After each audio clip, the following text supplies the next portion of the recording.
Okay, hello. Today we'll be doing chapter 10, plane geometry. And the first part of plane geometry are triangles theorems. In this part, you will recall the test for congruent triangles and the test for similar triangles that you have learned in E-math. And other than that, we'll be going through the examples, some examples of this question, after which we will be also going through midpoint theorem and some example for midpoint theorem. Okay, so let us recall what is congruent triangle. There's 4 tests to congruent triangle. The first one, where 3 sides of a triangle are equal to 3 sides of another triangle. This is side test. Okay, you may fill up the blanks. Next, when 2 sides and an included angle of a triangle are equal to 2 sides and an included angle of another triangle. So included angle will be like this. If this is a triangle, the 2 sides that you know, let's say, is this length and this length, and the included angle will be this angle here. So it's between the 2 lengths that you have okay. So for that, this will be side angle side. So it must be included, must be in between the 2 sides. Next one, 2 angles of a side of a triangle are equal to 2 angles of the corresponding side of the other triangle. So 2 angles and a side are the same. So 2 angles and one side is angle side.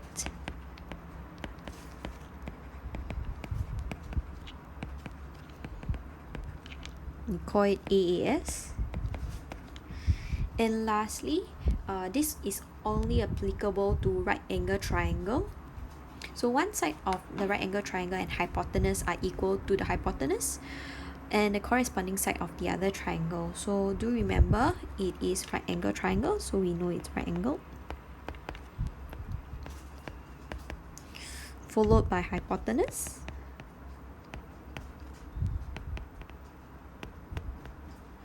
and one side.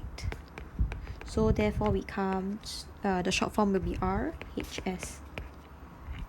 Okay, so these are the 4 tests to test that 2 triangles are congruent: SSS, SAS, AAS, and RHS.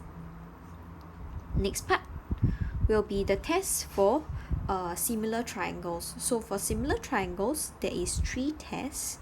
The most commonly used are the first 2 tests, which is the side similarity test. Remember, this one is different from the congruent. For congruent triangles, all the sides are the same, but in this case, the sides are proportion. Okay?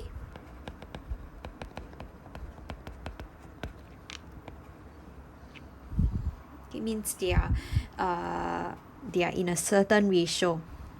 Okay? Next, for the second one will be side angle side similarity test.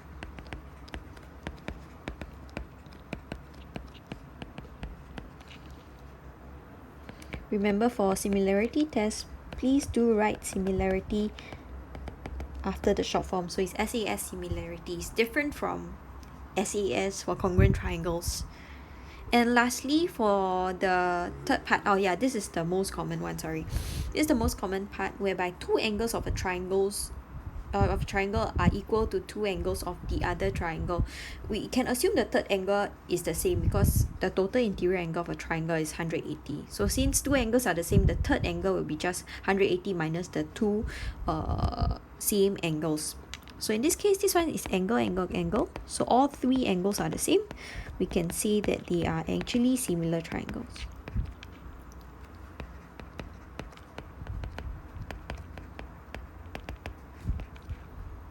Okay, so let us try to do some questions on this. We'll take a look at example 1. Example 1. In this diagram, PTS is a straight line. PQ is perpendicular to QR, RT is perpendicular to PS, and PT is equals to QR. So knowing that angle PQR equals to 90 degree and PT equals to QR, this is all given, we can conclude that quadrilateral PQRT is a rectangle. Okay, so that's the information given to us in the introduction. Next, they ask us to prove that triangle PRT is congruent to triangle RPQ. So we are talking about this triangle. Okay, and this triangle. Okay, so the yellow triangle and the green triangle. How to prove that they are congruent? Do remember that we have 4 different tests that we can use. Okay, in this case, we observe that they are actually a right angle triangle. So we can see if we can use RHS. Okay, in this case, right angle triangle, R is settled, H is the hypotenuse. So if you take a look at the hypotenuse of triangle PRT followed by triangle RPQ, we know that the hypotenuse is actually this very nice line here, and this line is PR or RP for the 2 triangles, and they are the same. So we can write down that first they are right angle triangle, PRT, or rather we can write down that angle PTR equals to 90 degree. Okay, and this is also equals to angle RQP. Okay, do remember that the labeling is very important.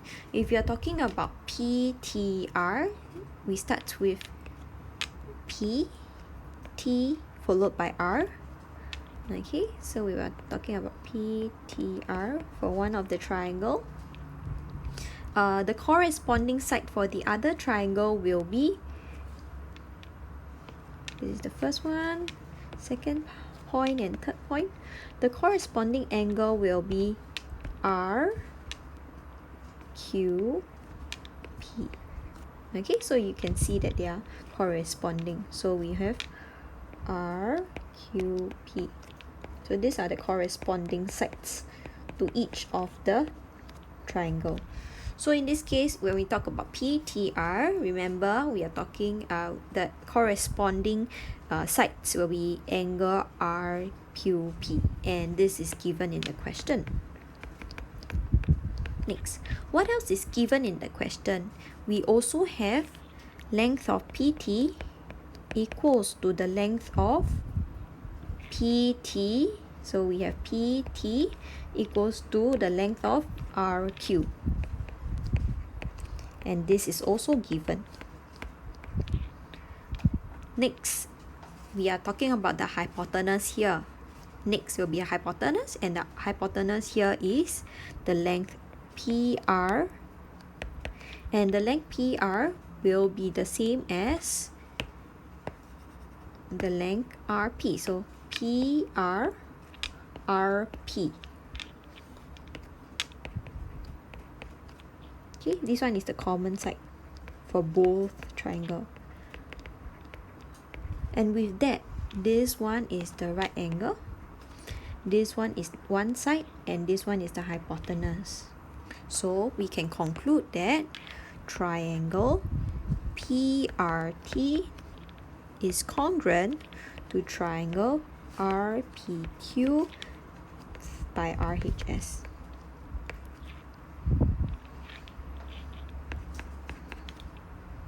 Okay, proven. Next, this is part 1. Part 2. Part 2, we are talking about PQ is parallel to RT. Okay, PQ is parallel to RT. So we know that since we proved that it's a right angle triangle, and we actually proved that it's rectangle. So what other property that we learn about parallel lines? Okay, do take note. Parallel lines, we have 3 property. Parallel lines, the first property that you need to know about parallel lines is this angle is the same as this angle, and this is called alternate angles. Okay, the next property that you learn about parallel lines, this is a recap for you, will just be this angle is the same as this angle, and we call this corresponding angles. Last one that we learn about parallel lines is when this angle, we call this x and y, when they add together, give you 180 degree. This is interior angles. So is there any property, alternate angle, corresponding angle, interior angle, that we can use to apply to this length to prove that PQ is parallel to RT? Okay, so using our congruent triangle, we can say that the angle QPR is the same angle as TRP. Okay, so your answer will be, since triangle PRT is congruent to triangle RPQ, we know that angle PRT is equals to angle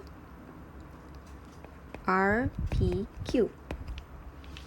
So since these two angles are the same, PRT and RPQ, PRT and RPQ are the same, we can say by alternate angles, line PQ is parallel to RT, and that will be your answer for part 2. Okay.